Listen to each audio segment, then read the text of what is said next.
The doctor said the mass near my pancreas might leave me only 3 days. My wife squeezed my hand, leaned close enough for her perfume to cut through the hospital disinfectant, and smiled. Finally, she whispered, 3 more days, then it's all mine. My stepdaughter glanced toward the hallway and said, I'm taking his car. I didn't move, didn't blink. I just stared at the white ceiling tiles above my bed and listened to the blood pounding behind my ears. It was 4:17 on a Tuesday afternoon at Riverside Methodist Hospital in Columbus, Ohio. Outside my room, rubber wheels squeaked across the polished floor. Somebody's television was playing too loud down the hall. A nurse laughed at something near the station, and for a second the whole world sounded painfully normal. Inside that room, mine had just split open. A few minutes earlier, Dr. Daniel Price had stood at the foot of my bed with a tablet pressed against his chest. The CT shows a mass near the pancreas, he'd said. There's also a serious infection. We need a biopsy and more testing before we know exactly what we're dealing with. My wife, Vanessa, didn't ask whether it could be treated. She asked, are you saying he could die this week? Dr. Price paused. Doctors pause when they're choosing which truth you can handle. If the mass is what we're concerned it may be, and if the infection continues to spread, his condition could decline very quickly, possibly within days. 3 days, Vanessa asked? I can't give you an exact number, but 3 days was what she heard. 3 days was what she wanted. After Dr. Price left, she sat beside me and performed concern for about 30 seconds. She smoothed the blanket across my stomach. She touched my forehead. Then she looked at my closed eyes and decided the pain medication had taken me somewhere far away. That was when she whispered it. Chloe's comment about my car came right after. Not just any car either. A 1972 Corvette Stingray, dark blue with a rebuilt small block engine and cream-colored seats. Margaret and I had bought it in rough shape in 2006.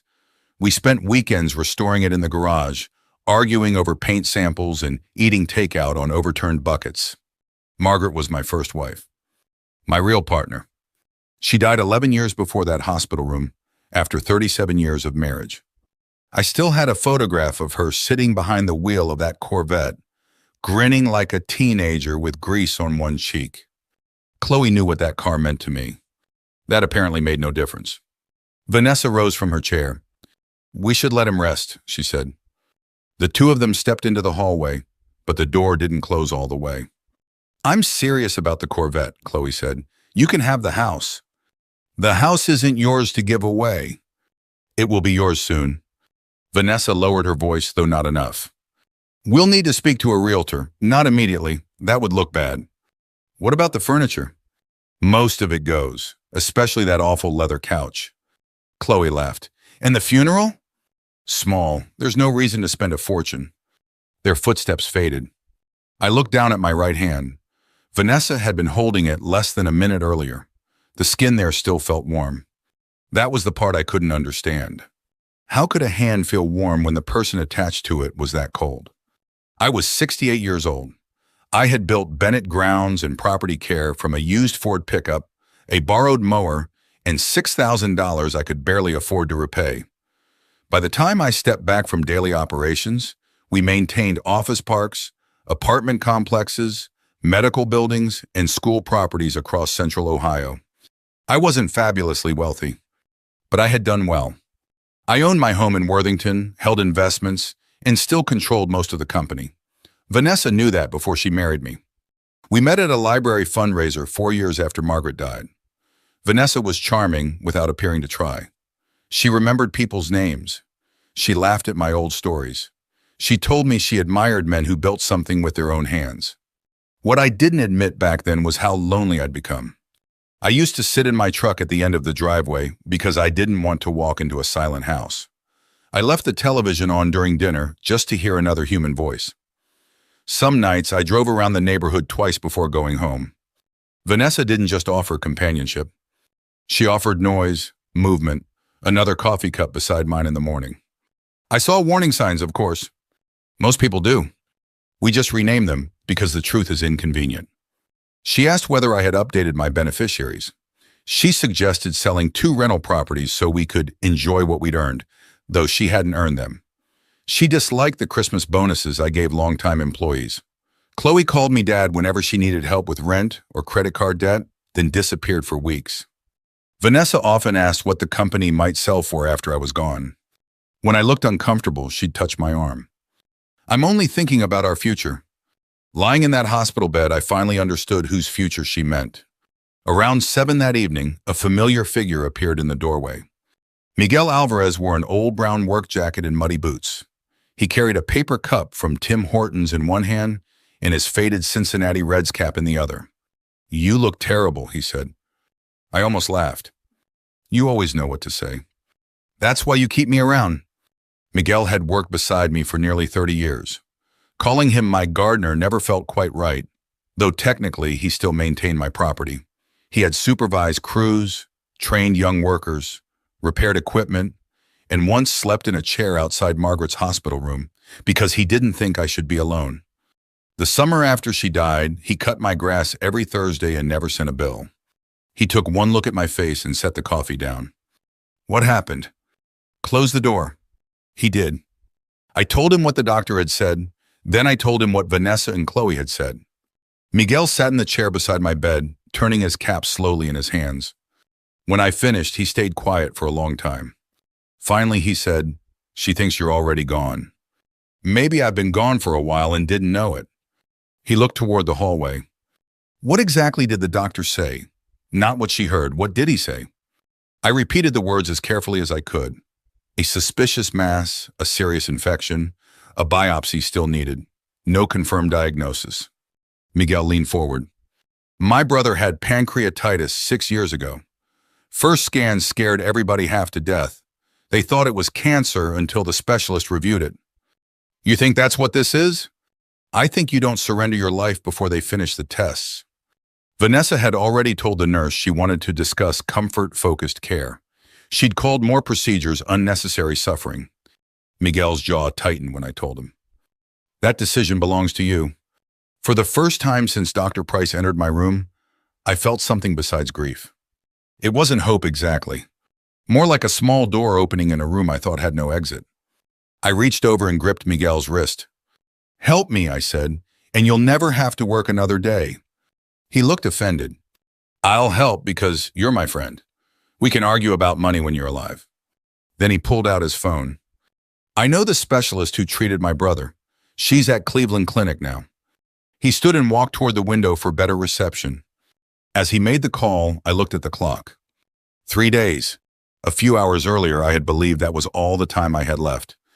Now it was the time I had to find out whether my wife was preparing to bury me or whether she had simply exposed herself too soon. Miguel made the first call from the corner of my hospital room, speaking quietly while I watched the hallway. Vanessa could come back at any moment. That was the strange part. I wasn't afraid of the mass anymore. I was afraid of my wife walking in and realizing I had stopped behaving like a dying man. Miguel ended the call and came back to the bed. "Dr. Sloan can review the scans tonight," he said, "but she'll need the full imaging file, blood work, and the doctor's notes." "How do we get those without Vanessa knowing?" He gave me a look. "You're still the patient, Walter." It was such a simple answer that I almost felt embarrassed. For 4 years, Vanessa had slowly trained me to act as though every decision needed to pass through her first. What we ate, where we traveled, which checks I signed, which friends were too exhausting. Somewhere along the way, I had confused avoiding arguments with keeping peace. I pressed the call button. A nurse named Camille came in a minute later.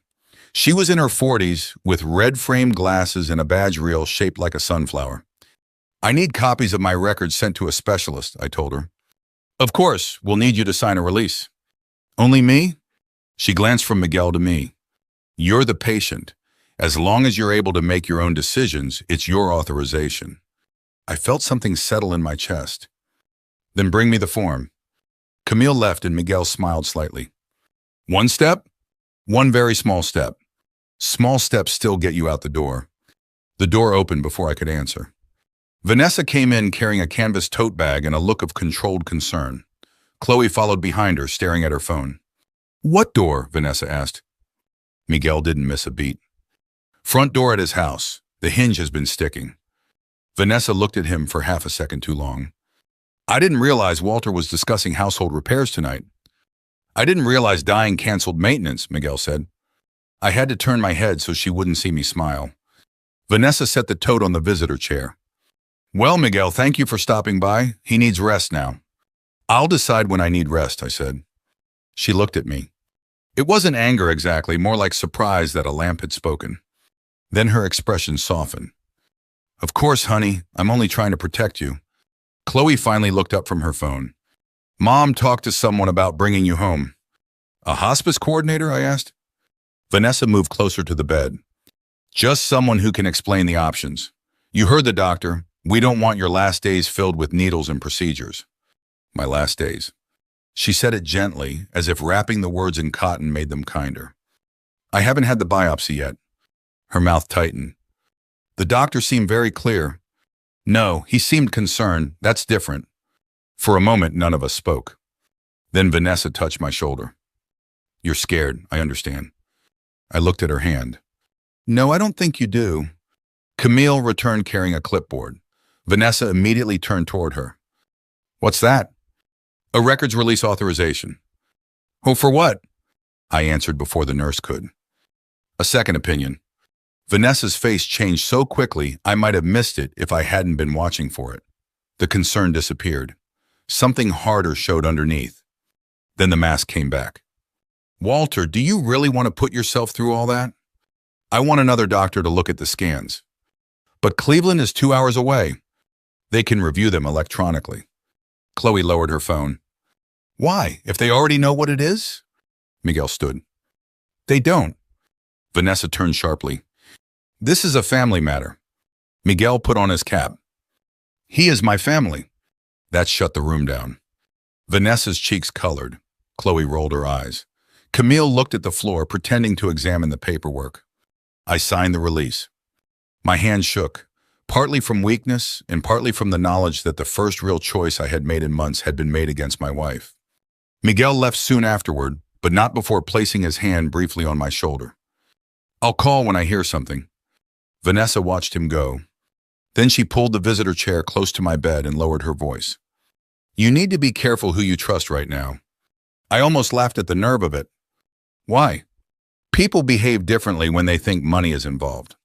So I've noticed. Her eyes narrowed. What is that supposed to mean?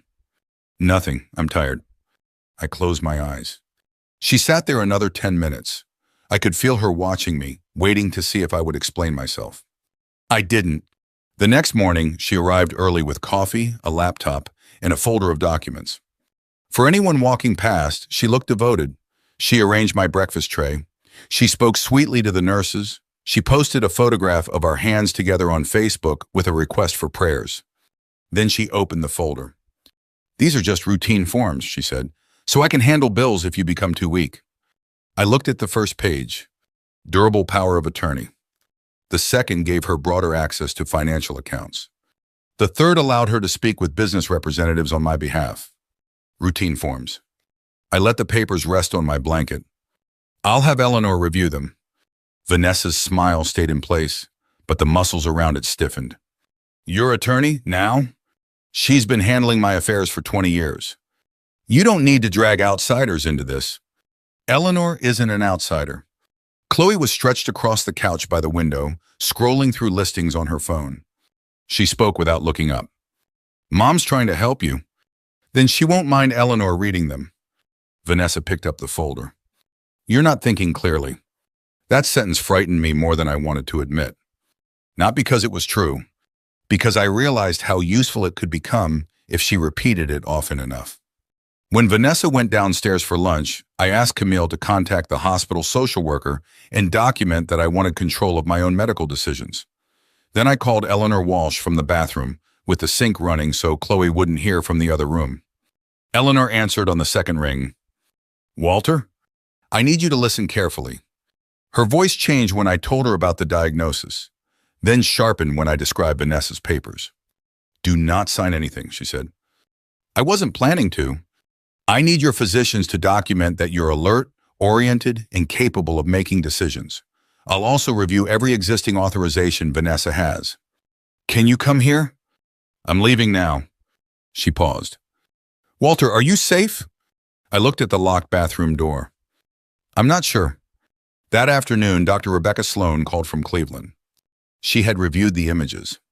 There is definitely an abnormal area near the pancreas, she said, but I do not agree that the imaging alone supports a terminal diagnosis.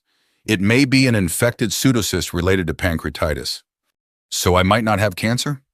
You might not, but the infection is serious, and we need tissue results. I strongly recommend drainage, biopsy, and continued antibiotics. I gripped the phone tighter. Vanessa had wanted me home without any of that. How soon? Today, if your hospital team agrees. The procedure happened that evening. Vanessa was furious, though she disguised it as fear. She stood beside the bed before they wheeled me away. You're making yourself suffer for nothing. I need to know. What if the answer changes nothing? Then at least it'll be my answer. 2 days later, Dr. Price entered my room with Camille and closed the door. Vanessa had gone home to shower. Chloe was downstairs getting coffee. Dr. Price sat down. The biopsy found no cancer cells. I stared at him. He continued explaining. An infected pancreatic pseudocyst. Severe inflammation. Dangerous, yes. Treatable with drainage, antibiotics, and follow-up care. I heard the words, but my mind couldn't hold them all at once. I'm not dying? Not from this. You have a recovery ahead of you, but no, Walter, you are not terminal. I covered my face with both hands. For a moment, relief hit so hard it hurt. Then I thought of Vanessa's smile. Chloe claiming the Corvette. The folder of papers. Miguel arrived 20 minutes later. I told him the news and he pulled me into a careful hug. Then we tell them, he said, tonight. I wanted to. God knows I wanted to watch Vanessa's face when she heard it. But Eleanor, standing near the window with her briefcase, shook her head. If you confront her now, she'll say she was grieving. She'll deny what she said. More importantly, we still don't know what she has already tried to put in motion. I looked from her to Miguel. I don't want to spend my second chance playing games. This isn't a game, Eleanor said. It's protection. I sat with that. Then I asked Dr. Price to tell Vanessa only that my condition had stabilized and additional results were still being reviewed. After everyone left, Miguel remained beside the bed. So what now? He asked. I looked toward the hallway, where my wife would soon return and perform another scene of loving concern. Let them plan the funeral. Miguel's eyebrows rose. Why? Because I want to hear what they say when they think I'll never answer back. Walter released me from the hospital 4 days later. Not because I was fully recovered. Because the infection was under control, I could continue intravenous antibiotics at home, and Dr. Sloan had coordinated everything with my doctors in Columbus. Vanessa nearly hugged every nurse on the floor. You have no idea what this means, she said, dabbing at dry eyes with a tissue. She sounded like a woman grateful to have her husband home. I knew better. She was grateful because she believed she could control the rest of the story. The November air felt sharp against my face as Miguel helped me into my silver Ford Explorer. You sure you're okay? He asked quietly. No. You physically okay? I'll get there. He nodded. And the rest? I looked toward Vanessa's SUV, where Chloe was already complaining that the ride home would make her late for dinner with friends. I don't know if I'll ever get there. Home didn't feel like home anymore. The maple tree Margaret and I planted 25 years earlier still stood beside the driveway, its last red leaves scattered across the lawn. The porch swing she'd loved still creaked in the wind. Everything looked exactly the same. Only I had changed. Or maybe I'd finally started seeing things that had been there all along. Vanessa hurried inside first. I'll get the guest room ready. I frowned. The guest room? You'll be more comfortable downstairs while you're recovering. The master bedroom was upstairs. So you'll be sleeping upstairs? Well, she hesitated, you need uninterrupted sleep. She had already rearranged my life before I had even walked through my own front door. I'll sleep in my room. She forced another smile. Whatever makes you happy. It wasn't worth arguing. Not yet. The home health nurse arrived that evening. Her name was Denise. She checked my PICC line, reviewed my medications, measured my temperature, and reminded me that recovery would take several weeks. You're going to feel weak, she said. That's nothing new. She laughed. I like patience with a sense of humor. After Denise left, Vanessa watched me swallow my evening pills. You should probably rest. I've been resting for 4 days. You need to save your strength. For what? She didn't answer. Instead, she tucked the blanket around my legs as if I were 98 instead of 68. Anyone watching would have thought I had married a saint. The next morning, I woke before sunrise. Old habits die hard. For 40 years, I'd started my mornings before 6. Even after retirement, my body still believed dawn belonged to working men. The house was quiet. Too quiet. I made my way downstairs with my cane, moving slowly enough that the floorboards wouldn't complain. As I reached the kitchen, I heard voices coming from the dining room. Vanessa. Chloe. Neither knew I was awake. The realtor can come next Thursday, Chloe said. Vanessa lowered her voice. Not yet. Why not? People will talk. So? We need everyone feeling sorry for us first. I froze. Vanessa continued. The market's still good. We repaint the living room, replace Harold's old furniture, stage the place properly. We'll get much more. And the Corvette? Sell it. I already have somebody interested. I closed my eyes. Margaret had helped me rebuild that Corvette one bolt at a time. She'd insisted on cream-colored seats because she said they looked happier. After she died, I couldn't even start the engine for almost 2 years. Now Chloe was negotiating a sale before I was supposedly gone. Amna. I quietly returned upstairs before they saw me. For the first time in my life, my own staircase felt like enemy territory. That afternoon, Miguel arrived carrying a rake over one shoulder. Officially, he was there to clean leaves. Unofficially, he was checking on me. Vanessa greeted him with an overly sweet smile. Oh, Miguel, we really don't need yard work right now. He looked around. Leaves don't usually wait for funerals. I almost laughed. She forced another smile. Well, thank you. Miguel spent an hour outside. Then he knocked on my bedroom door. Mind if I check the backyard drainage? Vanessa answered before I could. Go ahead. She had no idea we had used that excuse dozens of times over the years, whenever we needed to talk privately. 5 minutes later, I slowly stepped onto the back deck. Miguel pretended to examine a drain pipe. Without looking up, he said quietly, Eleanor's been busy. How busy? She found 3 requests Vanessa made. I gripped my cane. What requests? She called your bank asking about account access after a spouse dies. I wasn't surprised. She contacted the company's insurance carrier asking who'd become authorized if something happened to you. That one hurt. She also asked your accountant for copies of business valuation reports. I stared across the yard. She moved fast. She planned ahead. Miguel finally looked at me. She hasn't actually gotten anything. Not yet. No. He smiled faintly. Because Eleanor stopped every door before it opened. I let out a slow breath. For the first time since leaving the hospital, I felt something close to relief. I.e., that evening Eleanor came over carrying a grocery bag, so it looked like a social visit. Vanessa welcomed her politely. Walter's been wanting company. I've been wanting homemade chili, Eleanor answered. It was the most natural lie I'd heard all week. After dinner, Vanessa went upstairs to shower. Eleanor spread several folders across my office desk. Here's where we stand. She spoke quietly. You're mentally competent. Every physician has documented that. Good. I've revoked every financial power of attorney she'd been encouraging you to sign. What about the old ones? You never actually gave her broad authority. I nodded. Lucky. Not lucky. She smiled. You've always been cautious, even when you forgot why. Then she opened another folder. I also recommend transferring the company into an irrevocable trust before your divorce becomes inevitable. The word hit me harder than expected. Divorce. Until that moment, I hadn't actually admitted it to myself. Eleanor noticed. You don't have to decide tonight. I think I already have. Over the next week, my routine settled into an uncomfortable rhythm. Morning nurse. Medication. Physical therapy exercises. Visitors. Then pretending to nap while Vanessa wandered through the house making phone calls. I learned more during those fake naps than I'd learned in 4 years of marriage. She wasn't openly evil.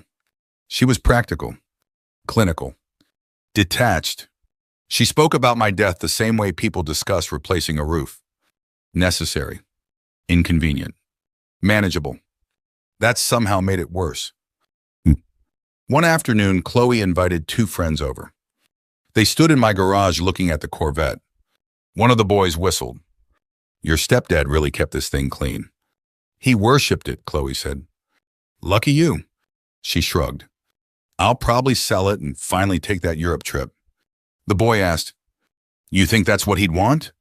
Chloe laughed. He won't care. Those three words echoed in my head long after they left. He won't care. Maybe she was right.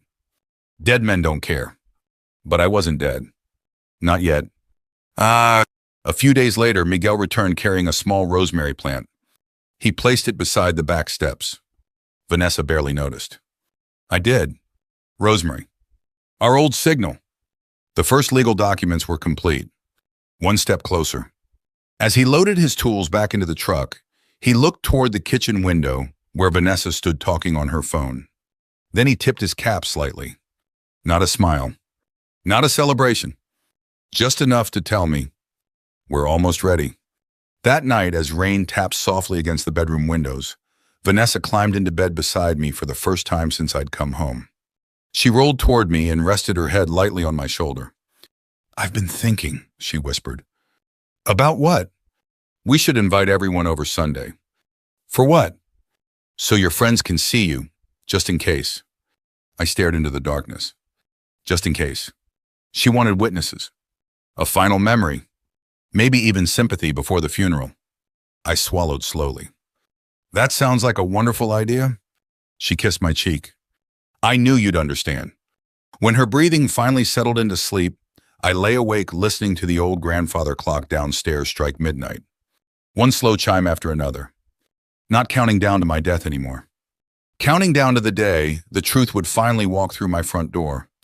By Sunday morning, the whole thing almost fell apart. Eleanor arrived at 8, carrying a leather briefcase and 2 cardboard cups of coffee. She came through the side door so Vanessa wouldn't see her from the upstairs window. Miguel was already in the kitchen, pretending to fix a loose cabinet hinge. This needs notarized, Eleanor said, pulling out the final company document. And the bank still hasn't confirmed the new signing authority. How long, I asked. Could be an hour, could be Monday. Monday is too late. Miguel glanced toward the ceiling. Vanessa was upstairs getting dressed for what she kept calling my farewell gathering. Eleanor lowered her voice. Walter, we can postpone this. No. You're still recovering. Your blood pressure was high yesterday. I know. And once you do this, you can't put the marriage back where it was. I looked down at the papers. That was the sentence I had been avoiding. Not because I wanted Vanessa back. I didn't. But ending a marriage, even a bad one, felt like admitting I had failed twice. First by trusting the wrong person, then by staying long enough for her to believe I could be managed. Miguel closed the cabinet door. You don't have to embarrass her, he said. Just stop her from telling everybody her version after you're gone. I'm not going anywhere. I know that. She doesn't. That was the point. At 9:30, a mobile notary named Carol Jennings pulled into the driveway in a gray Honda Accord. Eleanor introduced her as an old client dropping off paperwork. We signed everything in my office while Vanessa supervised flower arrangements in the living room. My hand shook badly enough that Carol paused. Would you like a moment?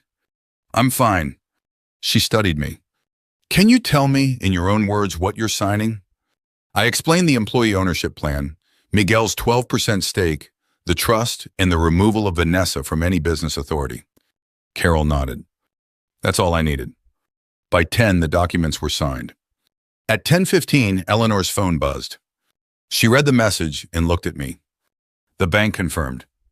Miguel let out a breath. For the first time all morning, I did too. Then Denise, the home health nurse, arrived and checked my blood pressure. 168/94, she said. That is not a good number. I'm having company. You're having stress. That too. She looked directly at me. Whatever you're planning, keep it short. I almost asked how she knew. Maybe older people aren't as good at hiding things as we think. By noon, cars lined both sides of the street. Vanessa had gone all out. White lilies covered the dining room table. Framed pictures of our wedding stood beside trays of sandwiches and pasta salad from the church ladies. A slideshow ran silently on the television, showing 4 years of vacations, holiday dinners, and smiling photographs of Vanessa and me. Margaret was nowhere in it. Neither were the early days of the company. 40 years of my life had been edited down to the years Vanessa had occupied. Pastor Thomas Reed arrived with his wife. Barbara and Jim Collins came from 2 houses down. Calvin brought 6 longtime employees, including men who had worked with me since the 90s. Chloe showed up late wearing black, though I was still alive. Her boyfriend Evan followed her into the garage. I heard her whisper, "Don't touch anything. That car's basically mine now." Calvin heard it too. He looked at me, then at her, but said nothing. Vanessa moved through the room accepting hugs. "She's been so strong," Barbara told me quietly. I looked across the room at my wife. "Yes," I said, "she has." Around 1:30, Vanessa tapped a spoon against her glass. The room settled. She stood beside a large photograph from our wedding day. "Thank you all for coming," she began. "Walter wanted the people he loves around him while he still has the strength to enjoy it." I had never said that. She placed one hand against her chest. "These last few days have taught me how fragile life is. Walter gave me a home, a family, and a future. He always said he wanted me to remain here, surrounded by the life we built together." Eleanor stood near the back wall, expressionless. Vanessa continued. "He also trusted Chloe to help protect his legacy." Chloe lowered her eyes like a grieving daughter. That nearly made me laugh. Then Vanessa said, "I know Walter would want the company to remain with family." Calvin's head lifted. There it was. Not grief. Positioning. She was building a story in front of witnesses. I pushed myself out of the chair. Miguel moved toward me, but I shook my head. I wanted to stand on my own. The room went quiet when I stepped forward with my cane. Vanessa smiled. "Oh, honey, you don't have to." "Yes," I said, "I do." I faced the room. "Thank you for coming. Vanessa asked all of you here to say goodbye." Several people looked down. "Before anybody does that, I need you to hear what I heard." Vanessa's smile vanished. Miguel picked up the small speaker from the bookshelf and pressed play. My wife's voice filled the room. "Finally, 3 more days, then it's all mine." Nobody moved. Then Chloe's voice. "I'm taking his car." A third recording followed. Vanessa and Chloe discussing the realtor, the furniture, and how little they intended to spend on my funeral. The final clip was Vanessa saying, "We need the papers signed before he starts asking questions." Miguel stopped the recording. Silence pressed against the walls. Vanessa recovered first. "This is disgusting," she said. "You recorded private conversations?" "I recorded conversations I was part of," I said, and Miguel saved things said in front of him. "You were drugged, you were confused." Eleanor stepped forward. "Walter was examined by 2 physicians. Both confirmed he was fully competent." Vanessa pointed at Miguel. "He put you up to this. He wants your money." Calvin spoke from near the fireplace. "Then why did you ask me for the company valuation last Wednesday?" Every face turned toward her. Vanessa opened her mouth, but nothing came out. Pastor Reed folded his hands. "You invited us here to honor Walter," he said quietly. "Let him finish." Chloe pushed through the crowd. "You promised me the Corvette." "When?" "You said someday it would be mine." "I said someday we might work on it together." "That's the same thing." "No, it isn't." Her face twisted. "You're not even my real father." The room went still again. That sentence should have made me angry. Instead, it made me tired. "No," I said, "but I tried very hard to be one." Chloe looked away. Vanessa stepped toward me. "You're punishing us because we were scared." "No, you weren't scared. You have no idea what I've been through." "I heard what you've been through. Furniture choices, a realtor, a cheap funeral." She lowered her voice. "People will think you're cruel." I looked around the room. They can decide for themselves. Her eyes filled with tears, but I had seen her produce them too many times. "This whole performance," she said, "while you're dying." I gripped the cane and straightened as much as my body allowed. "You're right about one thing." She waited. "There isn't going to be a funeral." I explained the biopsy, the infected pseudocyst, the treatment, the fact that I was weak but not terminal. Vanessa's face drained of color. Chloe stared at me. You're not dying? No. It wasn't relief that crossed her face. It was panic. Vanessa looked toward Eleanor, then back at me. What did you do with everything? I held her gaze. Nothing you didn't give me a reason to do. Vanessa didn't answer me right away. She stood in the middle of the living room with everyone watching, one hand pressed against the back of a dining chair, as if the floor had shifted beneath her. Maybe it had. For the first time since I'd met her, she had no prepared expression. No soft smile, no careful tears, no gentle hand on my arm. Just fear. What did you do? She asked again. I looked toward Eleanor. She nodded once. So I told them. Not every legal detail. Nobody had come to my house on a Sunday afternoon to hear a lecture about trusts and ownership agreements. The company won't pass to Vanessa, I said. Most of it is being sold to the managers and employees who helped build it. Miguel's receiving the ownership share he earned years ago. Miguel stared at the floor. He hated being praised in public. The rest of my business interests have been placed beyond anyone's reach except the people and programs they were created to support. Chloe folded her arms. And the Corvette? It'll be auctioned. Her head snapped up. You can't do that. It's my car. You knew I wanted it. Yes, I said. That became very clear. A few people looked away to hide smiles. The proceeds will fund skilled trades training for veterans and young workers who can't afford tuition. Chloe's mouth opened, then closed. Vanessa stepped closer. What about the house? You'll receive whatever the law and our agreement entitle you to, no less. She waited. And no more, I added. That was the moment she understood. I hadn't left her destitute. I hadn't hidden money or committed some desperate act that a court could easily reverse. I had simply stopped rewarding her. There's a difference. Vanessa looked around the room, perhaps hoping someone would defend her. Barbara Collins stared at the carpet. Pastor Reed had his lips pressed into a thin line. Calvin stood beside two longtime foremen with his arms crossed. Nobody stepped forward. That seemed to hurt her more than anything I had said. She picked up her purse. Come on, Chloe. Chloe didn't move. What about my things? We're leaving. For where? Vanessa turned on her. I said we're leaving. They walked out together. The front door slammed hard enough to rattle the wedding photograph on the side table. Miguel looked at it. Loose hinge, he said. A surprised laugh moved through the room. It was the first honest sound anybody had made all afternoon. The weeks after that were not clean or satisfying. Real life rarely ends when the villain walks out the door. Vanessa hired a divorce attorney within 48 hours. She claimed Miguel had manipulated me. She told mutual friends I had become paranoid after my hospital stay. She demanded another mental capacity evaluation and questioned whether I had understood the documents I signed. So I sat through interviews.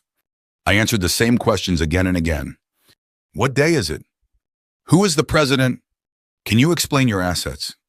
Do you understand the consequences of divorce? I wanted to say yes, better than I understand the consequences of marriage. I kept that to myself. My doctors confirmed I was competent. The notary provided her notes. Eleanor had documented every decision carefully. The recordings remained useful, not because they proved a crime, but because they made Vanessa's claim of devoted concern difficult to believe. Still, the process wore me down. There were nights I considered paying her whatever she wanted just to make the calls stop. One evening, I sat at the kitchen table surrounded by legal envelopes, my antibiotic pump resting beside my chair. I could give her more, I told Eleanor over the phone. Buy myself some peace. No, she said, you'd be buying silence. Peace is different. I looked out the window at the bare maple branches. What if I'm just being stubborn? You're allowed to protect what you built. That sounded simple. It wasn't. Men my age are often taught that providing means never closing the door, even when someone keeps carrying pieces of your life through it. The divorce took 5 months. Vanessa received the share of marital property she was legally owed, a payment set by our prenuptial agreement, and enough time to remove her belongings from the house. In return, she gave up all claims against the company, the employee plan, and the trust. At the final meeting, she sat across from me in a conference room in downtown Columbus. She looked tired. So did I. Before signing, she asked, "Did you ever love me?" I thought about our early dinners, the mornings she made coffee, the years I had tried to believe we were building something together. I loved the person I believed you were. She lowered her eyes.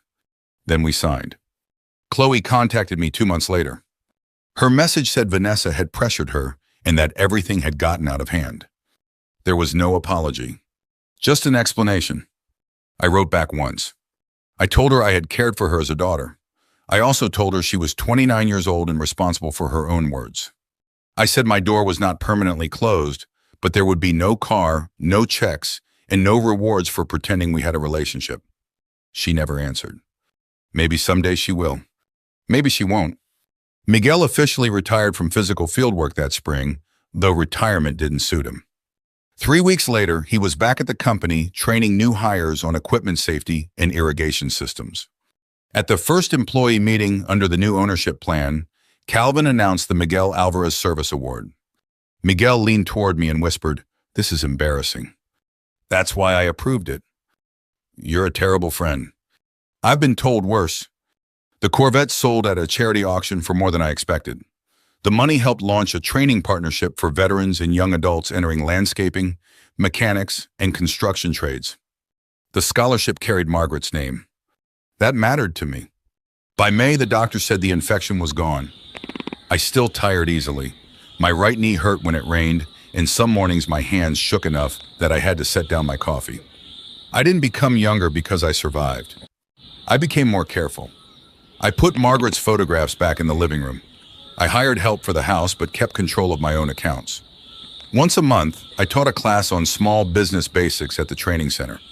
One afternoon, Miguel and I watched a group of apprentices plant young maples along the fence. He nudged me. 3 days turned into a pretty busy year. I looked at the trees, thin but upright in the spring wind.